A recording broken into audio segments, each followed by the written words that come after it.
Star Dancer here. Welcome to Star Dancer Creates. Today I'm going to show you how to do a pop-up photo in a scrapbook layout using a folded paper technique. It's really simple. It looks really complicated, but it's really simple.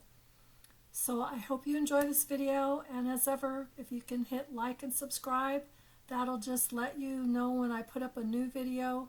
I don't get paid for anything. I don't get YouTube promotions. I don't do discounts. I don't sell anything. The like and subscribe just gives me a boost mentally and gives me the encouragement to keep making these. Anyway, if you have any questions, post them in the comments below. Thank you so much and have a great day. The first thing you need to do is figure out the size of the photos you're going to be using. And basically this chart shows you the size of the paper you'll need to do the corresponding photo. So for example, if you want to do a 4x6 and do the full 6 inches, you have to do a 12x12 paper. If you're going to do the little wallet photos, you can go down to a 5x5 paper to get those.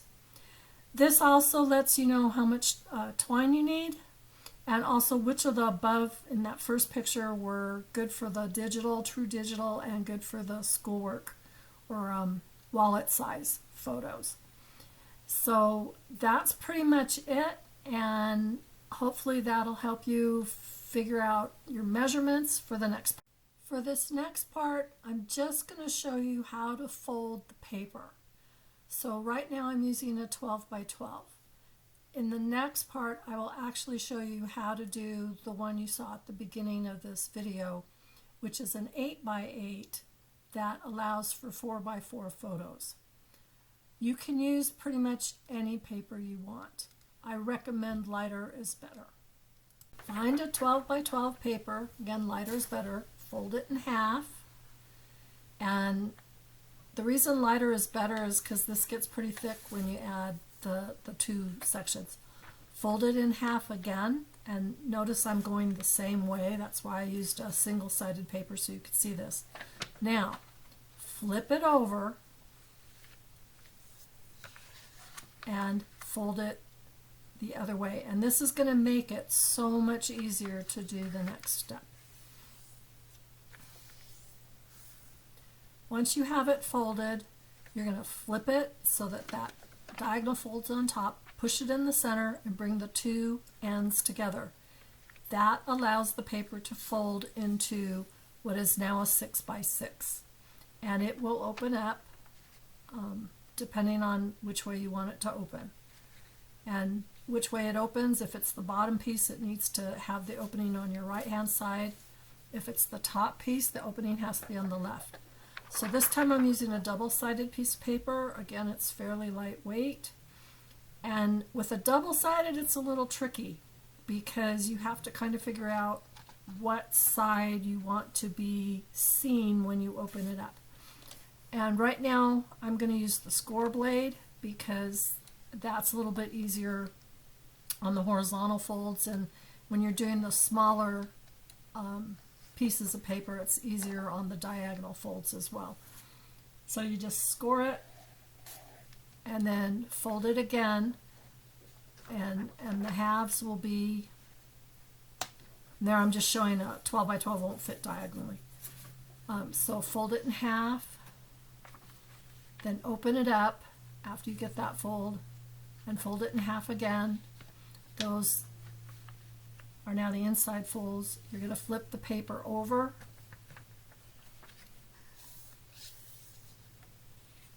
I think there I'm just checking the folds and the paper wasn't cut quite square, so I'm going to trim off a little bit with the scissors. Which this is the time to do that. It's a lot easier to catch it before you finish folding it than when it's all done and you got your pictures on it.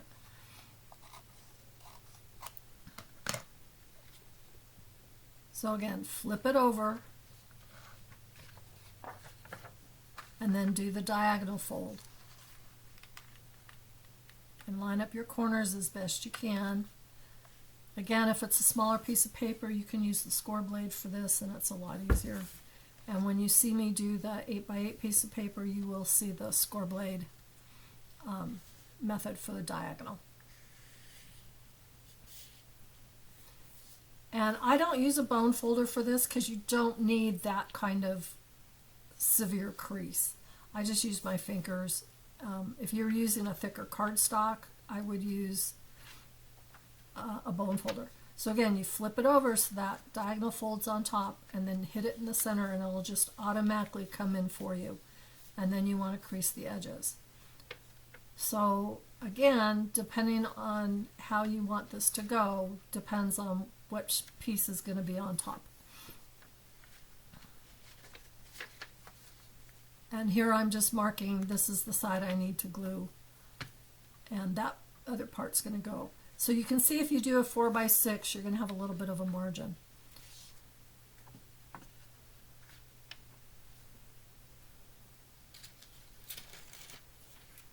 And I'm just showing again the 4x6 in the center. This is if you're going to end up putting one on that diagonal corner, you actually do need to cut the photo in half.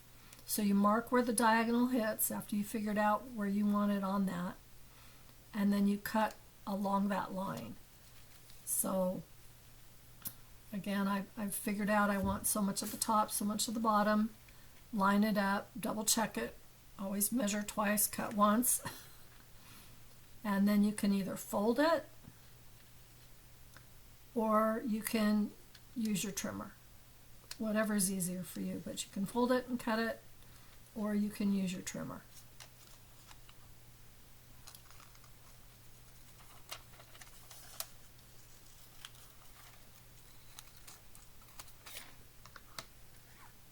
And then you want to check it, because when you glue them down, they have to line up on that fold, and then that will allow the fold to fold, but it will not curl the edges of your photo. So make sure they're not overlapping that fold line. They really should just meet right on the fold. And again, when I do the 8x8 demonstration, you'll get to see that diagonal cut done with the trimmer.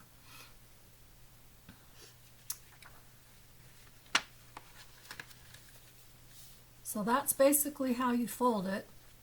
And then, like I said, that one's going to be the bottom, and then you have to turn it so the opening is opposite. So now it's on the top left side. And when you attach it that way, it will open up. And you can see it's not going to open inside, it's going to open outside when they're attached. So again, that's where you have to kind of think, which side of that two-sided paper do you want to be on that side that you can see. But that's how it works.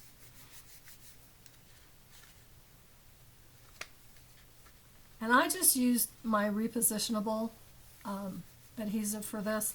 So if I did figure out I had the wrong side folded in, I could take it apart and refold it. Now this is how to do the twine. You're going to, and again, we're going to put this on a 12x12 scrapbook paper. Lay your twine across. This is one way to do it. Across your paper so it's even. And then put your, I use the center, and you can just put a ton of embellishments around this. Double check that it's going the right way. And then all you have to do is tie a bow. And that will hold it closed while it's in the page protector. And you are going to cut the page protector to open slightly. And these are the sides you cut. You don't cut all 4 sides. You just cut 3. And then that's going to allow you to lift, untie it, and then pull from that left-hand top corner to open the pop-up up. If you cut off the other side, you're not going to be able to open it.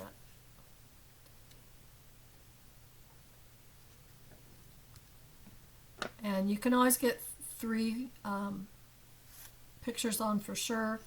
You may or may not want to do the 2 pictures in the spots I didn't point at, just because sometimes they're hard to see unless it's really opened all the way and almost flat. And again, you'll see that in the other one that's coming up.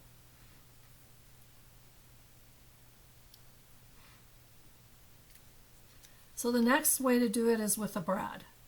And yes, you are first going to mark the hole in your paper before you put it in the page protector.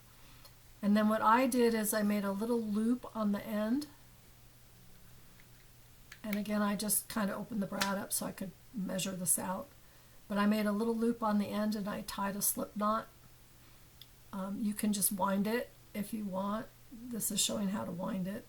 And then, yeah, you just bring it over and wind it.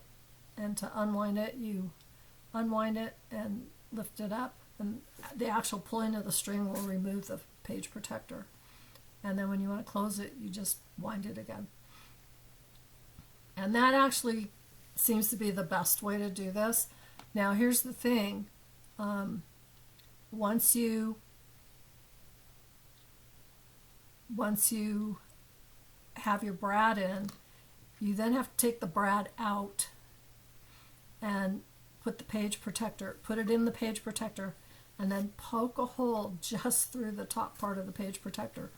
So it helps, which I don't show in this, but it does help to put like a little piece of styrofoam behind it, behind the page when you put it in the page protector, just to give the poker something to go through and line up with the hole in the paper.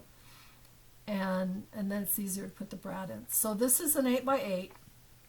And so again, you're just going to fold it in half, fold it in half again, flip it over, do the diagonal,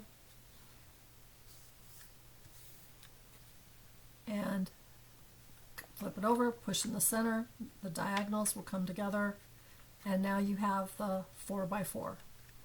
So when you're doing one-sided paper, I highly recommend that goes on the bottom. When you want to do two-sided paper, again, I want that part to be the part I see. So I'm going to fold them in half with that on the outside, and then flip it over and put that on the light blue on the inside. And then I realized, nope, that's not what I wanted.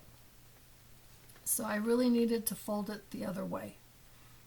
And again, the open side and the open side are opposites. So the bottom one opens on the right and the top one opens on the left. And again, I'm just using repositionable. It becomes permanent after a certain time. This particular one, it takes 6 months. Scrapbook.com's takes like 5 or 10 minutes. And Tomboy takes, I think, a couple weeks for it to become permanent. So repositionable is kind of the way to go for this. It doesn't really require a lot of gluing down because once it's in the protector, it stays pretty good. This is the template I used because I like to use the Le France template. So this one's called Arabesque. And I'm just using it so I can see where I want, that I want for sure that's where I want it to go. And then what I will do is kind of see where that brad's going to go. So again, I made a loop, did a little slip knot, so the loop is there. That's what the brad's going to go through. And you put that through the string. And then it will go through the paper. And again, because I'm using that template, I want to make sure I get it in the right spot. So I'll take the template out of its storage protector. And I like to store mine in the 3-ring page protectors. I'll line it up on the page. And then I'm going to just very lightly with pencil mark where I want the brad to go, which is actually on the line. And then I'm going to mark 2 of the corners of, once I get the brad in, I'm going to mark 2 of the corners of the template so I know exactly where to place. And then I'll follow those little mark lines to know where I got it. Again, making sure I've got it opening up the right way. Now I'm going to mark those 2 opposite corners.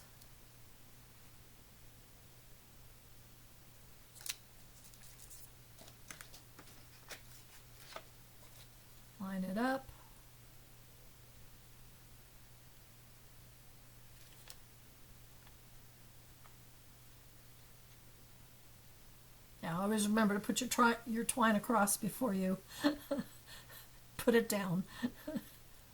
And again, double check that it's opening up the way I want it to. And then you can just wind it around the brad. You want to do this so that it's all laying flat before we cut the page protector. This next section is going to be how to cut the page protector. I'm using a different page than the one in the front. This one was using the Boomerang Le France template. This has all the pictures in the pop-up and plus the pictures in the rest of the page, just so you could kind of see how those templates work. And again, it's just pretty simple. You're going to put that brad in the paper first. Make sure your twine is where you want it to be. Then you'll put it in the page protector, and then you'll take it from there and you'll cut it. I actually had this pre-cut just so I could make sure it was going to come out okay. You can use any kind of craft knife to cut this. I personally like the Kiwi brand because it's got a large handle that's ergonomic. But seriously, just make sure your blade is sharp. It's a new blade because that just makes it easier to cut through the plastic. And another tip is that as soon as you prick into the plastic and start drawing your line, it's not going to cut the paper beneath because it's too far. The tip's not strong enough to do that.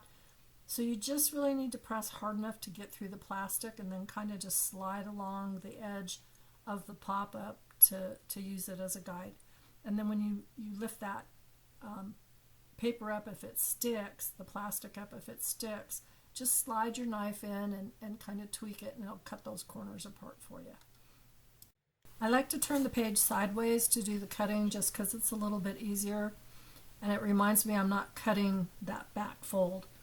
So you're going to start on the side, cut and go down, get on the other side, cut and go down, and then go across the top and cut and go down. And this is where I said if the plastic doesn't come up right away, you can just slide your knife under or use some scissors and just cut a little bit and then pull it back. And you can see I'm digging the twine out because I didn't have it across. I didn't want to accidentally cut the twine. Now you're going to go and put the brad all the way through the hole. So again, I didn't do it in here, but it helps if you put a piece of styrofoam between the back of the page and the page protector when you do this, so you don't go through to the other side. And you just, again, prick a hole that's just enough to go down to the paper. And I used one of the pokey tools you use to take the fine die cut pieces out, and that works really well. And then stick your brad in, slide your hand in, so you can flip it over and open that brad up in the page protector. And then if you wanted to use that back side, because that's a double-sided paper, you can just put a photo right over that brad and you'll be fine, or put a piece of cardstock or a die cut over that brad and it'll be good. It's not going to stick up or anything. So here you see it in the finished page. You can unwind from the brad, that'll flip that plastic over for you, open the pop-up all the way up, and then close it back up. And on this one, the two diagonals, I actually used washi tape because I didn't have enough photos. So this is how you place your photos. You can definitely put a full 4x4 in those 3 spots without worrying. The rest of the places you have to worry about cutting on the diagonal. So I'm just showing here with a 4x4. And honestly, you want to cut a hair, and I literally mean a hair, like a 1/16 of an inch off 2 of the sides, so it's just a hair smaller than 4x4. That way when you fold it up, you're not going to see the edges of the photos peeking out sometimes, because as much as you want to do it, you're not going to cut perfectly straight. And this is just a scrap piece of that one-sided paper that I had, so don't panic that you're seeing the same color. And to do the diagonal, you just line the 2 corners up and go right down the center and then that cuts your two halves of your photo. Don't fold your photos in half to do this. It ruins the photos. They end up with a curled edge. They won't glue properly. And again, you're going to glue it so those edges touch, and that fold is right where they touch. You don't want to have either side of the picture going over the fold, otherwise it will not close properly. And you can see that little bit of trimming I did in the beginning was to make sure they fit in that square, and they're not going to, when it's folded, stick out. So here's where you can see that yes, it is going to fold just fine. Top page wasn't cooperating too good, and then you open it up and you can see your photo. So that's how you do it. This next section, and it's the final section, is when I did use a magnet to open and close the pop-up. It doesn't work well. The magnet is on one side, and when it's down, the pop-up goes cattywampus on the page, and so it actually flips that piece of plastic over. I would not suggest using magnets. I mean, they're cool and everything, but they're just not going to work. When you use twine, make sure the twine or the ribbon that you're going to use for the going across the photo is a photo safe dye, twine, thread, ribbon, whatever you're using. And that's just because you don't want to lose the quality of your top photo. If your top photo is a journal entry or something on cardstock, then it doesn't matter what kind of cord you use. All right, so this next part is the magnet, and hope you enjoy it. I did try the magnet. It doesn't work quite as well. It kind of messes up the page protector, so I don't recommend it.